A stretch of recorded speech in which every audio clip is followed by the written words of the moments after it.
Hello and welcome back. Happy Labor Day. Today is Monday, Labor Day, and I have dedicated this day for sewing. Did not have any plans and am not really the outdoorsy at this stage of my life. Sitting around outside in the heat, just not my thing. So what I am making, so there's two parts to this. The first one is preparing the hot pad hanging loop and binding loop. So they have you making the binding before stitching out the project. You could stitch out your project first. The majority of us have another machine. Just make sure that you have another machine to get your binding made. Otherwise, definitely make your binding first. And your little this is the little loop. I did put a piece of SF 101 on here. It does make it a little harder to, to iron it, but to me, I just think it gives it a lot more stability and it's not just like a flappy thing hanging there. So I like the loop to have some structure to it. So I'm going to be sewing down each end. And then for this is 2.5 inches. This is a Tula Roar. I decided to change up my colors. I just was not into their color combination. For the hot pad, I am still using some, but I changed this to purple and I changed this to the Roar, and then I kept the greens. So, and then this is going to be the binding. This just was not speaking to me. What is speaking to me is Christmas colors. This hot pad would look beautiful in Christmas colors. White background, maybe do both of the flowers in red, and then, some different color greens or silver. There's so many options for Christmas there. So I think this would be a nice hot pad to make in Christmas colors. So you're basically, if you've ever made a binding before, this is 2.5 inch cut at 35, I believe it's 35 and a half. So the binding is 34 and a half. So one piece, 2.5 by 34 and a half. And what you're going to do is just like if you were binding a quilt. You're going to make sure that you don't have it twisted, make sure it's not twisted, and you're going to take these ends and you're going to connect them just like you would on a regular quilt. But again, make sure you're not twisting it, because right there, I am twisting it. So I have to have it this way. Make sure that you have it set up correctly. And that would just be like, because it can be a little confusing, right? I think it needs to go this way, and then it would close together. Okay, so if you have them laying like this, pick it up this way, and then just take this one like this. And I am just going to put a couple pins to secure this, and I will get this sewn again, just like you would, it is just like if you were making a normal binding. It's the same technique. It wants you to totally connect it. Now, I've done this before with Annie binding. Sometimes it's easier to get it closed up like this and put it on so that you don't have to fight with the bulk of doing this part afterwards. So this is a rather nice option. I mean, obviously it's an option for this because you're unable. Let me make sure I'm not twisted again. No, so when this opens up, this will all be in the same direction. So I'm going to take and I'm going to stitch my diagonal line. I'm going to cut that off, and then I'm going to fold that over, and I am going to stitch my lines down each side of this. Okay, so what I did was I closed up my tube here, and what I ended up doing, I put my 1/4 inch tape on, and I don't know, I always have such a hard time following that, just like I have a hard time following the laser. So it's basically, and I'm going to press this right now, I'll just finger press it, but go to the iron, press this so this is nice and flat, your seam, and then you're just going to iron And there you go. You have your piece of binding that is needed for the project. I also did my, and I hope this isn't too thick, but like I said, I did put the SF101. I just did the stitches down each side, and now I am ready to go start the project. Let's get going. Hello, welcome back. It is Monday, happy Labor Day, and I am finishing up part 2 of my Hoop Studio August project, which is called Carol's Kitchen. It's a hot pad and what do they call it? I don't know why. A hot pad and oven mitten. So I did complete my mitten. I did this in a different colorway. I still have to stitch up the inside, and I realized that this is reversible. Now, of course, this other side, as I showed, would have the whip stitching, but if you do a nice clean job of it, and this is a color that you can't really see the threads, I think it can definitely be reversible. All right, so now I'm going to go in here. I also am trying to upload my cuties video, and I cannot get anything to upload to YouTube today. I don't know what the issue is. I really don't. So I'm doing the bigger one. I'm doing the 8x12, or the one for the 8x12 hoop, and gonna get this started. I do have light mesh cutaway stabilizer in my 8x12 hoop that now it's a little bit to scrap that on there. This was the hoop that I said I bought on Amazon for like $45. And it's just allowed me to have more hoop options in a more economical setting. I spend a lot at my local quilt shops and dealers for machines and such. So the fact that I get some stuff on Amazon, which let's bring up the fact that a lot of people sell, a lot of these same businesses sell their stuff on Amazon. So all right, so I'm going to start off by a placement line. I have this silver thread in here. I'm just going to leave it in there.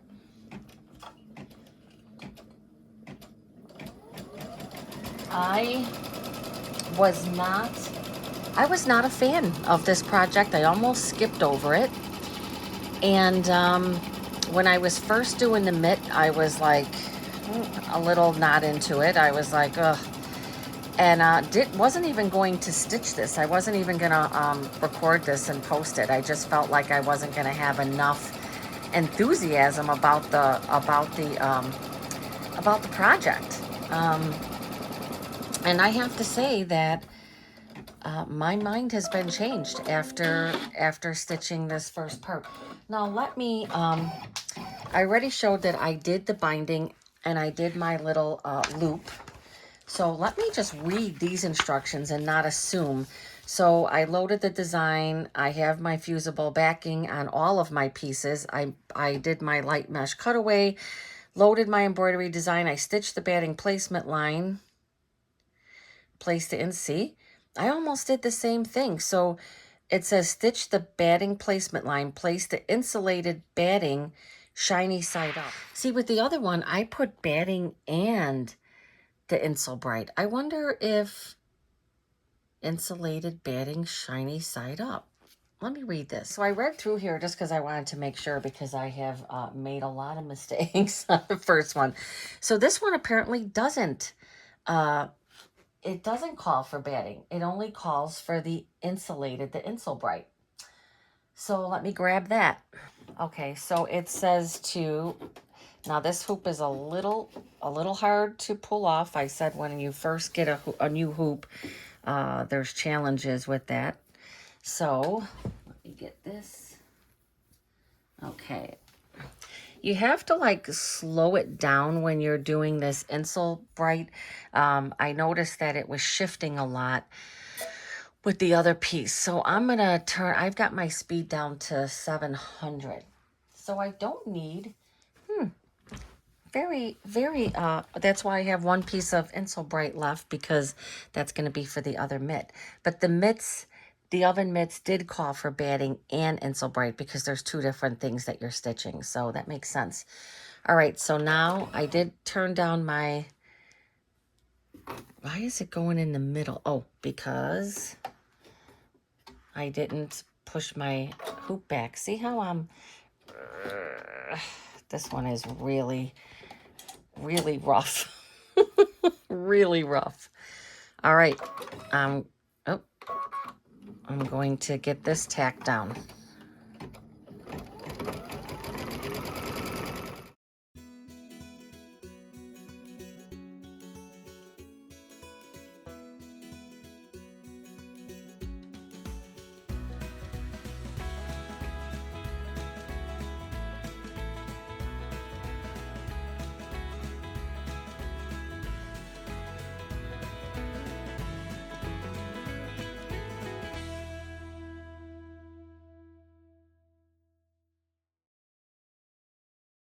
The black, then it says stitch the background placement line and then stitch the background fabric.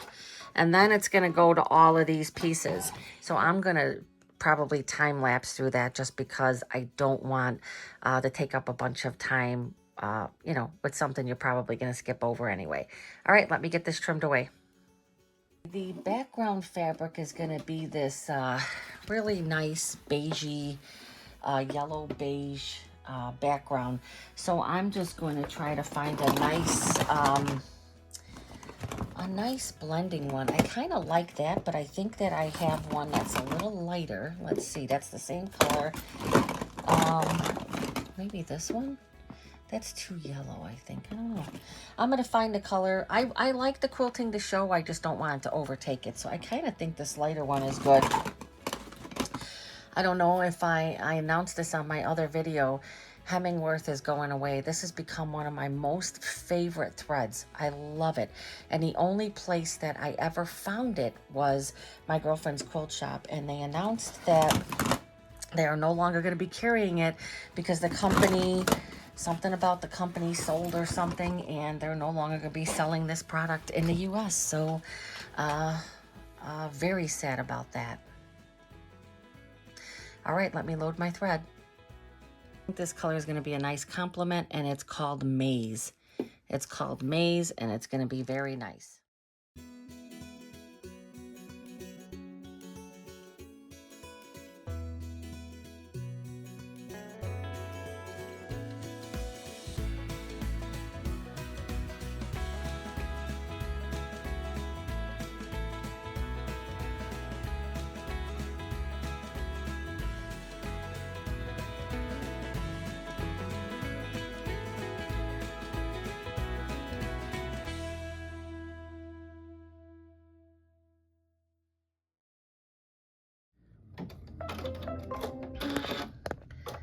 Okay, that is finally finished off.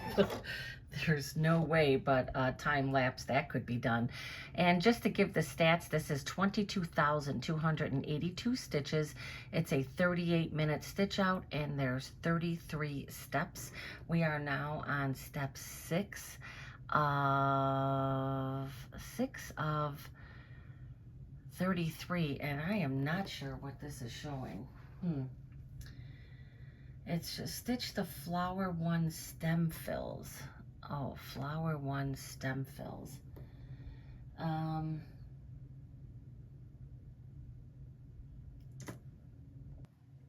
am going to say, to avoid all the color changes, the stems are going to be the same color as the flower. I'm not making it green. There's no way. Not going to do it. So this first one is going to be the 2 on the side. And I have selected purple because, again, I've changed up my colors and I want to see that decorative stitching. So I'm going with a lighter purple, which is an Isacord, and I cannot even see the number on here.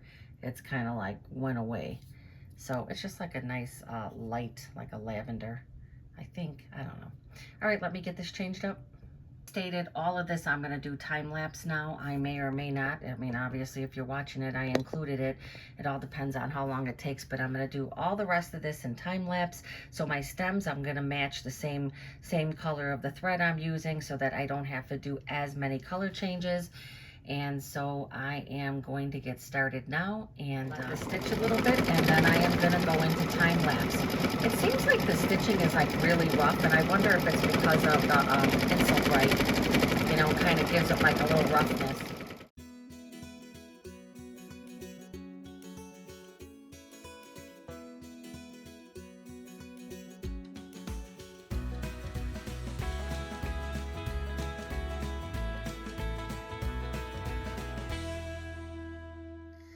My next color scheme, I have this Tula Roar, and I have this, this is one of my favorite glide threads, Mint Jupiter.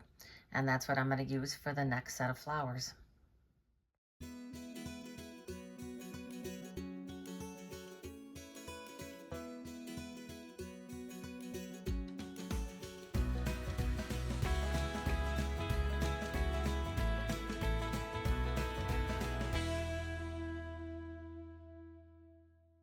It's going to stitch the center, kind of like center medallion thing. So I'm sticking with the color that it originally was. And this is orange cream that I'm going to use with it.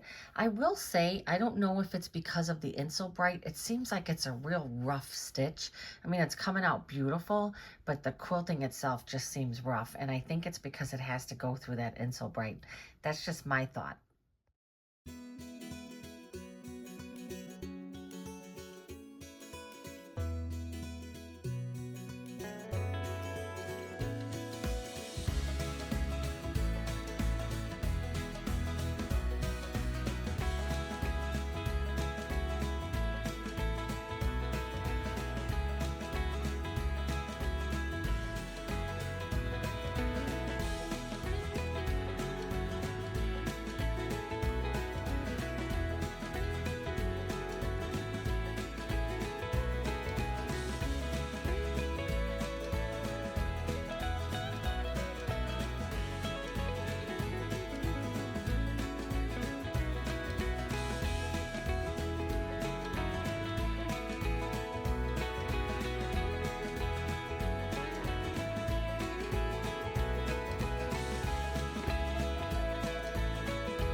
Pretty happy with how this came out, very much so. I like it. So now the whole thing has stitched out. I think this would make a beautiful quilt block.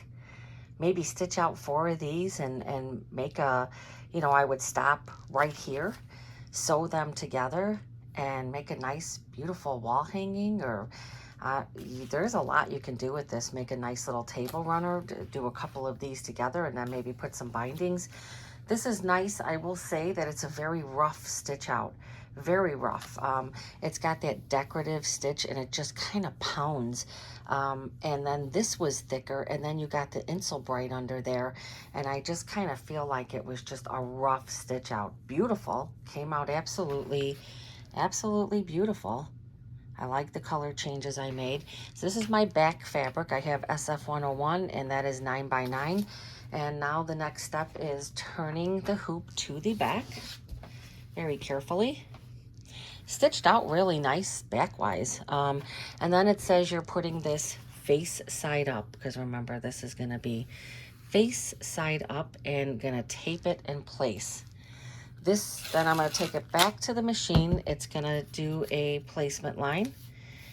And then it looks like both the back and the front then will be trimmed up to the stitch line in preparation for the binding. Before that, that's going to be done. And then the first thing, though, is going to be the little tab that has to be put on there.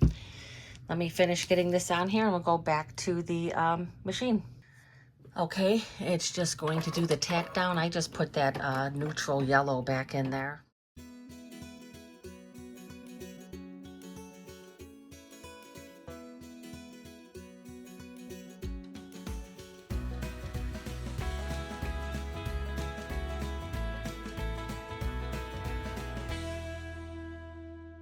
Next step will be getting this little tab in place, which I kind of made it thick so I'm not going to cross it. And that's what it's doing right now, is that stitch. But you know what? I'm going to change the color to a darker color so I can see it, and then go from there. Okay, I trimmed the back to the stitch line, and I trimmed the front to the stitch line. Now it says preparing this little tab. You're going to do it like this. You have it straight out. They want the pointed end up. So you take both of those, you make a little pointed end, and then the loop is going to be, this was the corner. I didn't have to change to a darker color because I was able to see it. And it's going to go right there. It says to take it up some. And I'm just going to take and put some tape, and then it will, should have had my piece of tape ready, it looks like. But that's not too bad. So it's going to go a little bit past that. I'm trying not to cross this as much. It says to overlap, and I'm like, oh, because I put the soft and stable, not the soft and stable, I put SF101 so that it was a more significant thing here, and I don't know.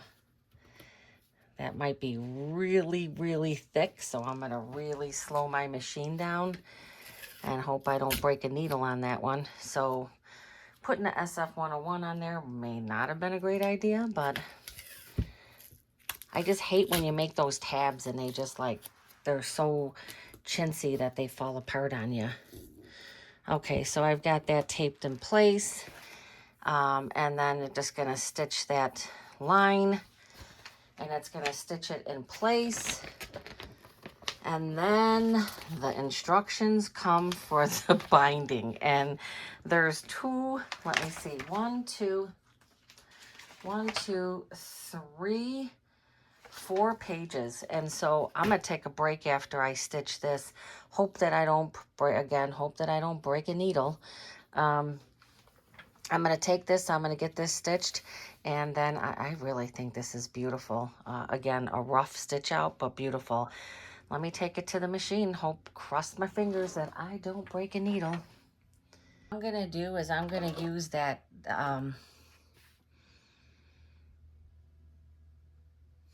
that might be too much bulk in that corner. Let me see this a minute. It's going to have to be more crossed over, because otherwise that corner is going to have a ton of bulk. I really did not think this one out. I really didn't think that out too clearly. But what I'm going to do, I took the tape off. I'm going to kind of hold this in place. What I'm going to do is I'm going to hold this button down, because by holding the button down, it's going to stitch very slow. And hopefully,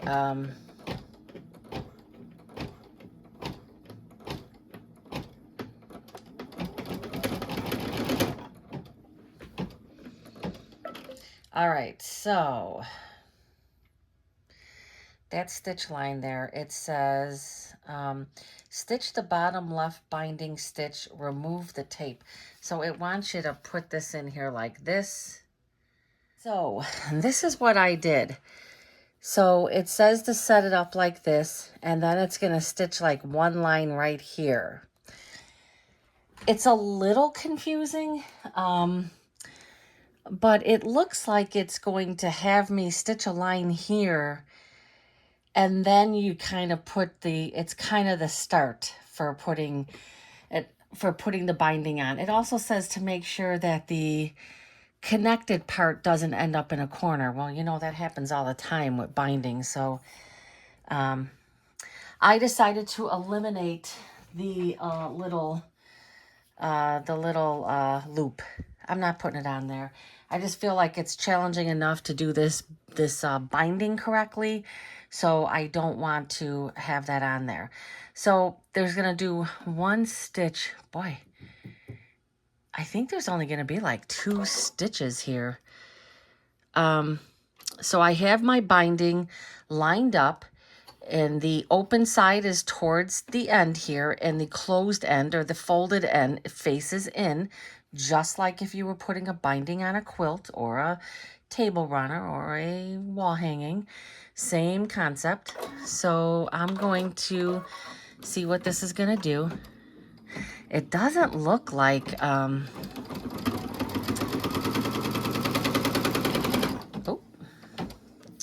I don't know that that exactly lines up.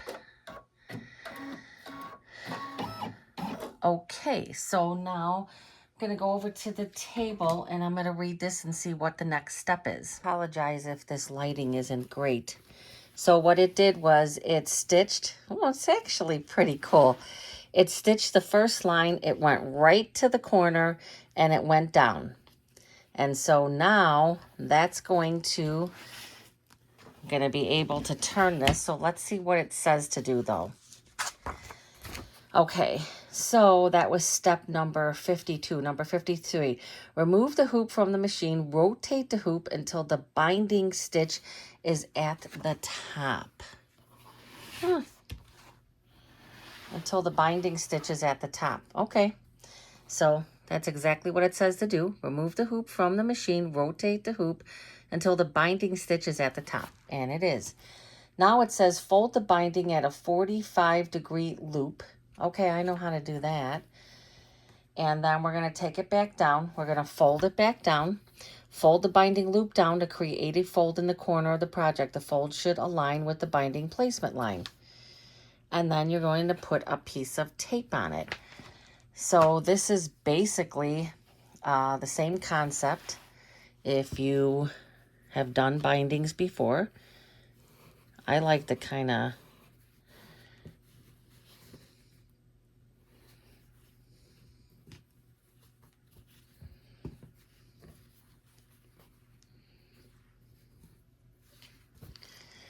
so we're going to take it up just like this. And then we're going to pull it down. Just like that. And we're going to take it straight down. Okay. It says not to pull on the binding. And nicely, my connected part ended up right here. It's perfect. Okay. So now it says line up the tack down line and put a piece of tape in there. And then it says rotate the hoop to the machine. The excess binding should be to the right. Stitch the left binding stitch and then remove. So, okay. So it shows that this should be, I'm going to put some tape. It shows to put a piece of tape just down the side. However, I kind of feel like a piece holding this in place wouldn't be a bad idea, right? It says not to pull the binding at all. So I'm very much trying not to do that. And I'm going to put a piece of tape. I'm going to put a piece of tape down this side.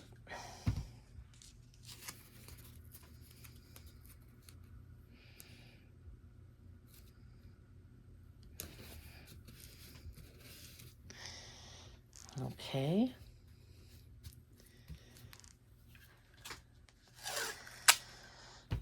I'm putting a little extra.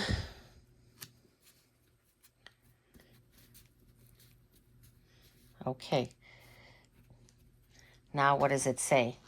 So I put the piece of tape. Now it says rotate the hoop and return it to the machine. The excess binding should be to the right. So obviously this is, and the excess binding is going to be to the right. That's exactly how it should be. Now I'm going to take and put this back on. Let me make sure I'm lined up here. I'm going to take and put this back on the machine. Okay, So exactly what it says, the excess should be to the right. It is.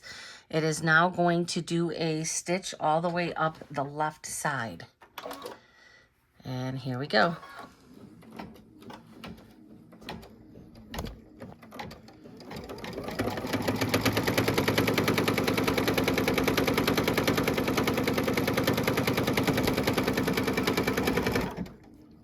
Very nice. So it's doing exactly what you would do. I mean, it's pretty cool. So now I'm going to take it back. I'm going to do the same thing. You can see on here, the next line is going to go across the top. It's actually 8 o'clock on Monday, Labor Day. And I actually was going to save this for tomorrow morning, even though I have to work. And then I leave for vacation Wednesday. And I really wanted to get this done. You could see how beautiful this came out. I changed up just some of the colors, added a little bit of Tula. And so now I'm going to do the same thing. I'm going to take this up. This is going to go up just like this. And then just going to bring this back. This actually, let me kind of at an odd angle here because I'm trying to stay out of the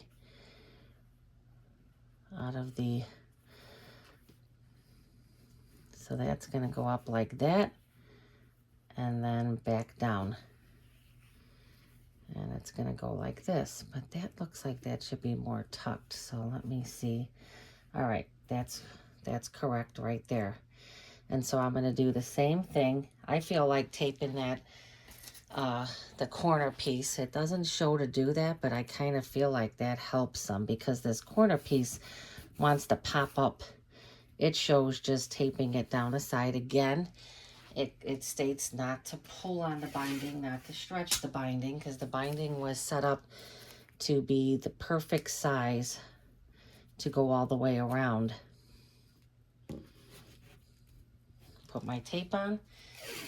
So yeah, I don't know if I finished that sentence, but I was kind of waiting to do this for the morning because I started reading the instructions and I was just like, I just wasn't, Jesus, I hope this is gonna, I just wasn't, I just felt like it was gonna be much harder, and it really so far is not. If this is all it is, and then I take it to my sewing machine and sew it in place, this is gonna be a lot easier than I thought it was. Sometimes you read stuff and it's easier than what you thought. Okay, so you can see, just gonna make sure I have that out of the way there. So now it's gonna stitch across the top. This is actually really cool. Make sure that your fabric is out of the way there. Again, I've been putting a little bit of tape in the corner just because I feel like the corner is popping up a little bit.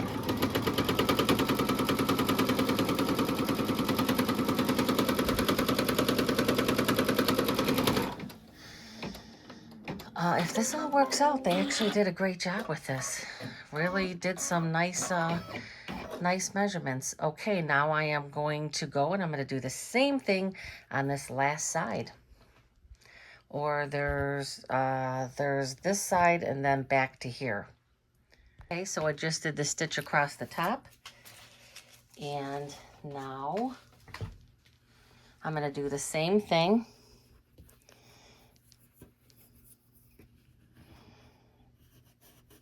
I always like to do that. Take that.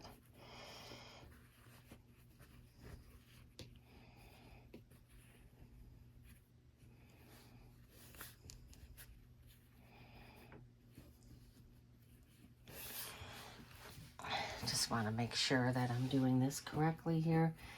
Kind of getting at a weird angle, so. Ooh, that's a little tight. A little tight. I hope, I mean, it's going to be tight for this very last corner here. Wonder if I need to put a little slack there, because this last corner seems a little tight. It said the whole time not to pull, and I haven't been doing that.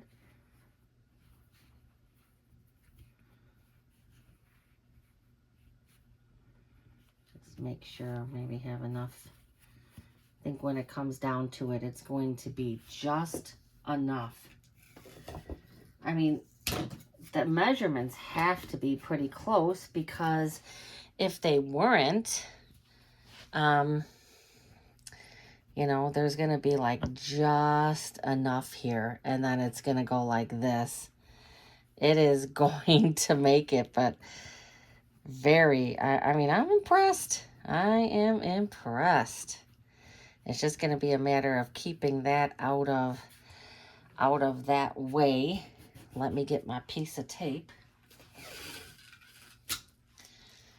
It's definitely, I mean, it's definitely right to the measurement, literally.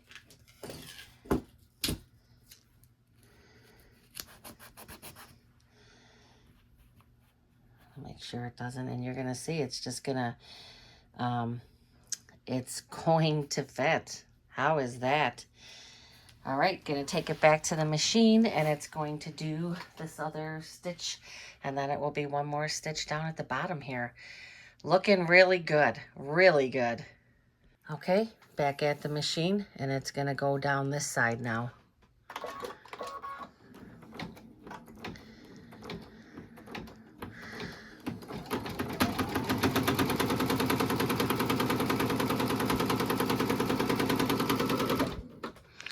I want to make sure that this piece of fabric here is not tucked under.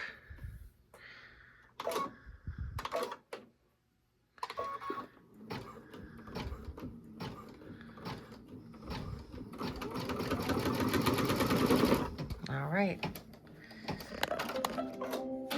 And I don't even think I have to take this out for the last one. Maybe I do. Maybe I do. Okay. Sorry about the bad lighting in this area here.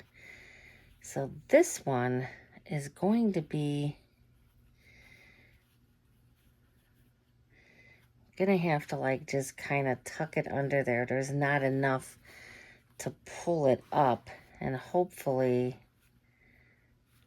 there's enough in this corner. This last corner seems like you can't really,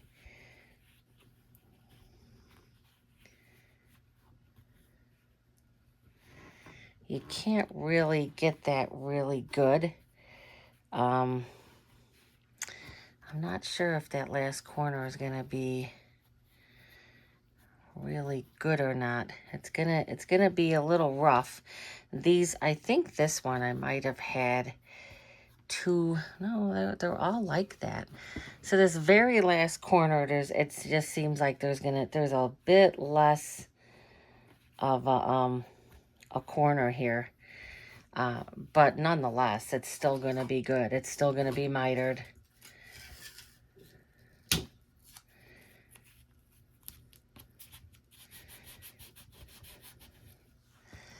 And it's only going to stitch to here. This one I don't have to worry about. So this should be the last stitch. It's going to stitch to meet up to this line right here. All right, back to the machine one more time. Okay, it's just going to do one stitch from this corner, and it's going to meet there. Now the last corner I'm a little concerned about, but I think it's gonna be fine.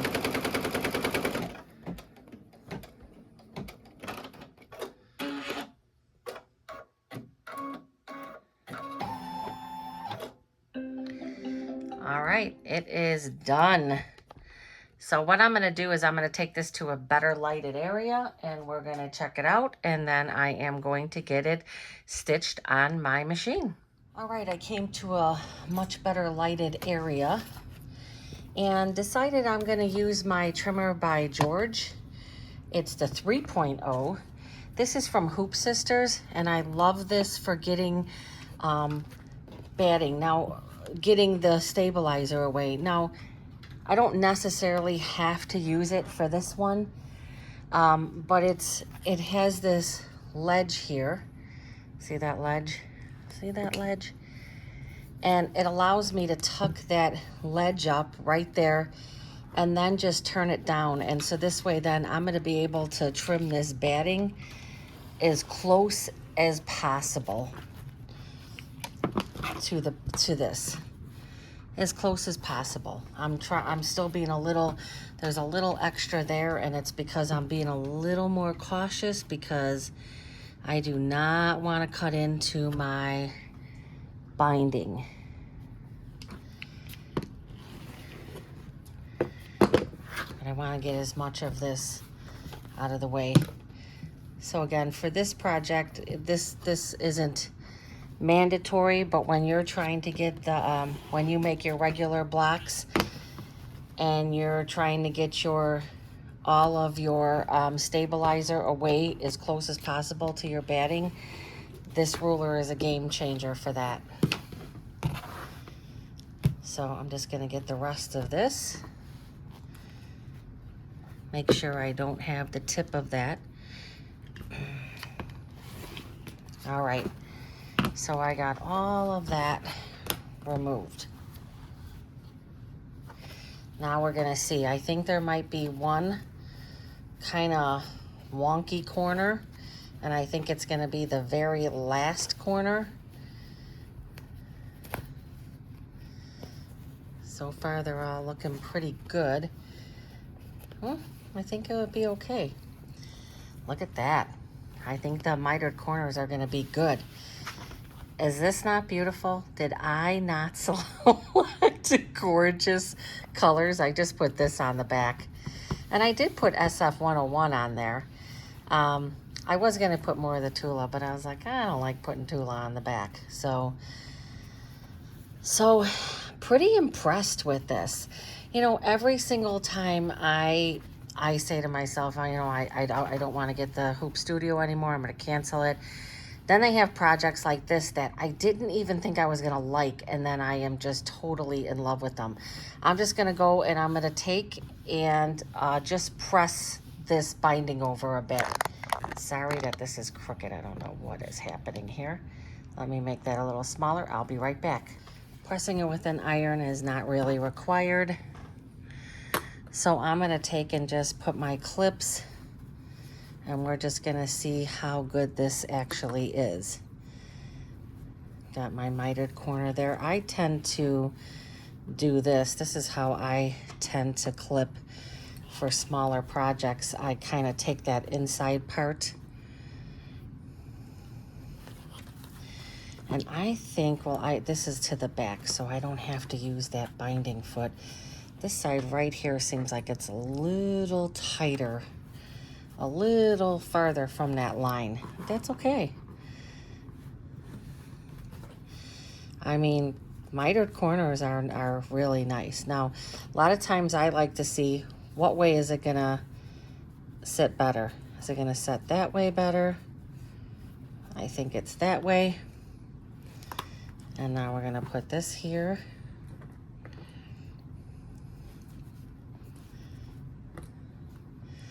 A lot of times I glue based. I'm not gonna glue base this, but definitely an option if you normally glue base. Now some of these corners are a little thick, but that is stitched all the way to that, so I wouldn't recommend clipping it. Sometimes when I'm doing my my bindings, if I have a little bit of bulk in the corner, I'll clip it, but that stitching goes so perfectly down that corner that I don't want to do that, because then I'm going to be cutting those stitches.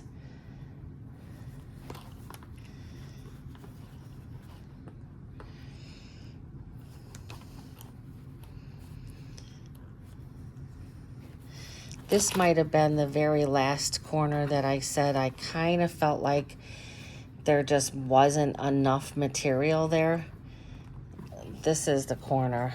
I knew it was going to be really tight. I can't really trim. I can trim a little bit on this corner, and I'm going to do that because there's a little too much bulk and it's not allowing me to wrap this around. Now let's see if that helped.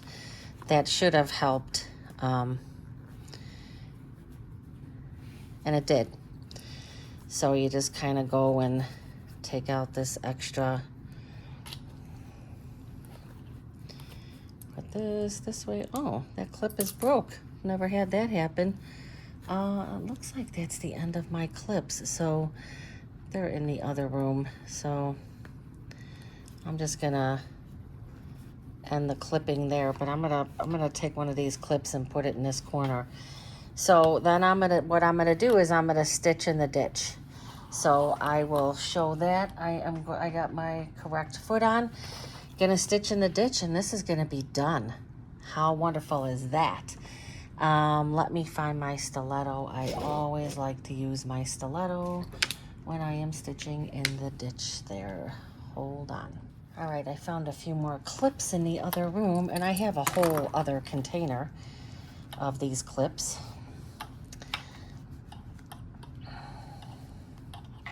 So what I'm gonna do is I'm gonna start sewing down the side that I have nice and secure. Look at how beautiful that is. I don't know that I would even want to use that for a hot pad, huh? So we're gonna go over to the machine and start to get this stitched up. Okay, I am ready to sew my binding. Now I am a little concerned about it catching in the back because I feel like it is kind of tight. So we'll see. Like this right here, obviously you want to, if you're stitching in the ditch, you want this line to match up. And I really feel like, it's going to be close. So it's going to be close. Just using a regular 2.5 inch stitch length, that's fine. I'm going to stitch in this stitch here.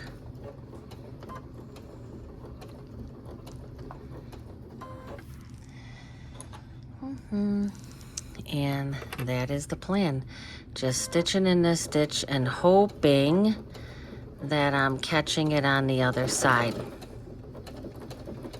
This is pretty small, so I mean, if there are areas that don't 100% catch, if there are areas that that don't catch on the bottom, that's fine. Just go back, or I might even, nobody says I can't, nobody says I can't get a little needle and thread and stitch it, because I feel like there's just enough there. So I mean, if I'm catching this, I'm catching it on the edge.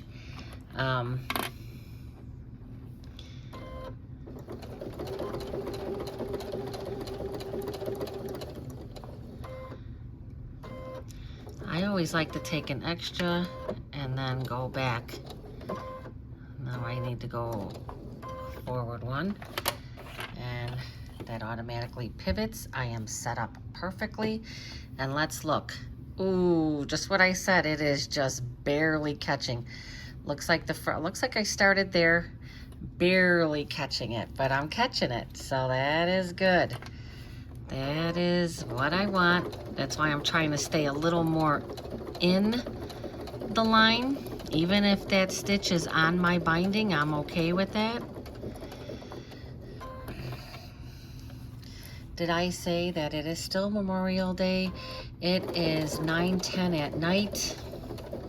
I ate a little late. I made some chicken in the crock pot, and I just had a little bit of that, but just a very little bit. It's too late for me to eat. I used to be a big late night snacker. Whoa, whoa, whoa, whoa. And I just don't do those things anymore. And it has made a wealth of difference with not waking up in the middle of the night with, like, you know, reflux issues. So it has been a good decision. Look at that. Ugh. It is literally right on the edge. So I may need to go back over some of these. Oh, that is like way too, I have to take a stitch back. Again, I knew that this was gonna be close.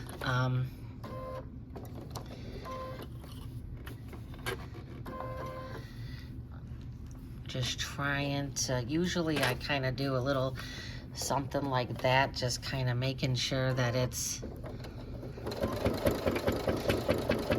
and again, and I'm going a little bit on the binding, just trying to make sure, trying to guarantee to catch on that, and there are no guarantees. There are no guarantees. I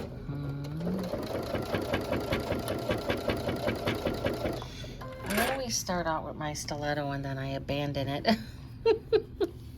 Even if it takes me forever to find it, I'll put it down and then I'll finish my binding and I'll be like, where's my stiletto? I went looking near and far for it.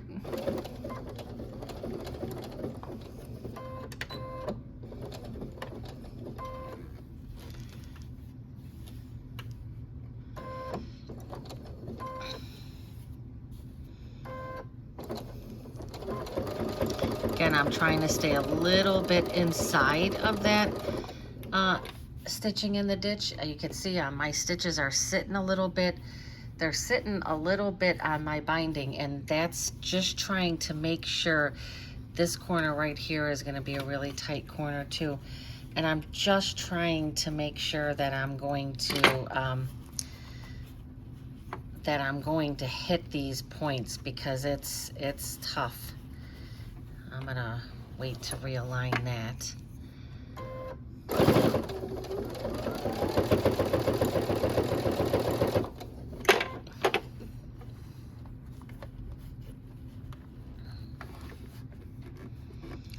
This one is a little wonky.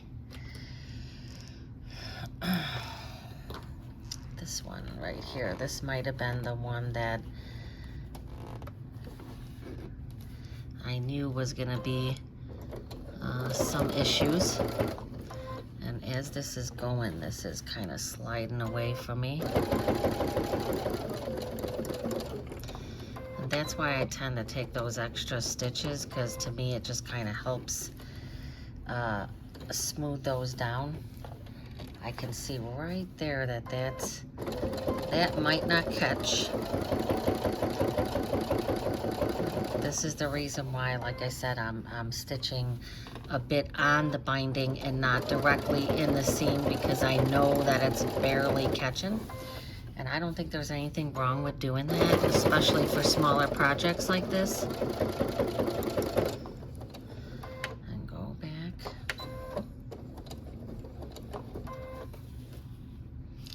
All right, and then I think this is right where I started. Oh, that's right where I started. I can tell you, I know I didn't hit all of the areas, and that's okay. We're gonna look a little closer at it, and I'm gonna do my little review here. So let me get this to the table. Decided to stay here because this is actually better lighting. So you could see I did good here. Very good, very good. Didn't get this spot. This is where this corner here was very wonky. So what I'm gonna do is I'm just gonna stitch that down. You could see everything else caught. I was a little on the edge here. I can just kind of go back on there. But this was that corner, the very last corner that I said I just did not feel like I had enough. I'm just gonna take a little bit of thread and stitch that. But you can see everything else came out really nice, that corner. This one, I just have to go a few stitches. This was nice, very nice mitered corner there. And this was nice. So it was just like that one little corner. Now, how beautiful is this? This is, I changed up my colors. I did not like the blue. I just didn't feel like it did anything for it. And blue is not one of my favorite colors. I love when there's like a beigey fabric like this, having some of the purples. I didn't mind the green. I love the Tula Roar fabric for the binding and for these little flowers here. And then of course the purple. Purple and green is, I love that combination. Absolutely love it. So this is what I had thought, that this would be a beautiful quilt block. Would it not? I mean, absolutely beautiful. And I was thinking Christmas colors. I've mentioned that already. You know, some maybe a beige background and do the white and red, and then do the you know, maybe even mix in some other colors, blues and you know, some of the non-traditional blue, gray, silver colors. I just think this is gorgeous, and it would be, it's almost too pretty to be a hot pad. Like I would definitely not use this as a hot pad. Again, I eliminated the little loop. I think that having the loop on there, um, I don't know that I would like having a loop in there. So it went this way, right? I would rather add a loop myself and just kind of sew it on there. So I eliminated the loop. Originally, I put the SF101 was a bad idea because it made the loop too thick.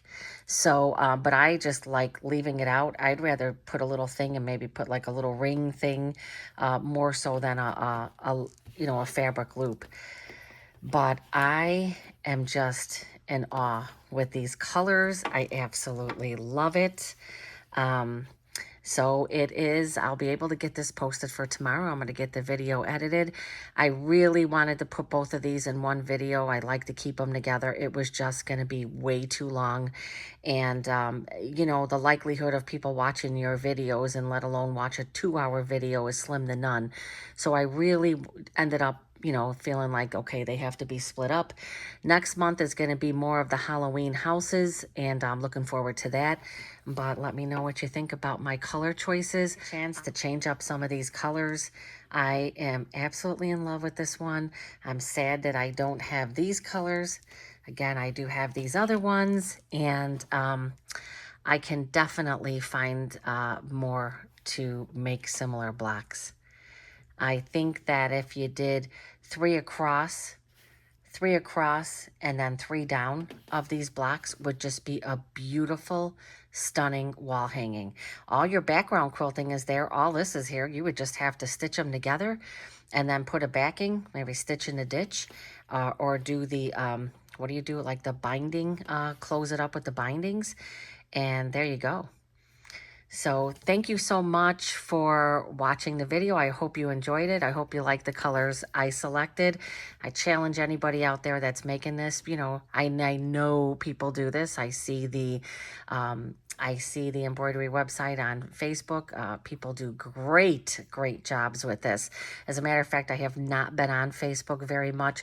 I've been trying to stay off, trying to decrease my exposure to the quilt shops selling.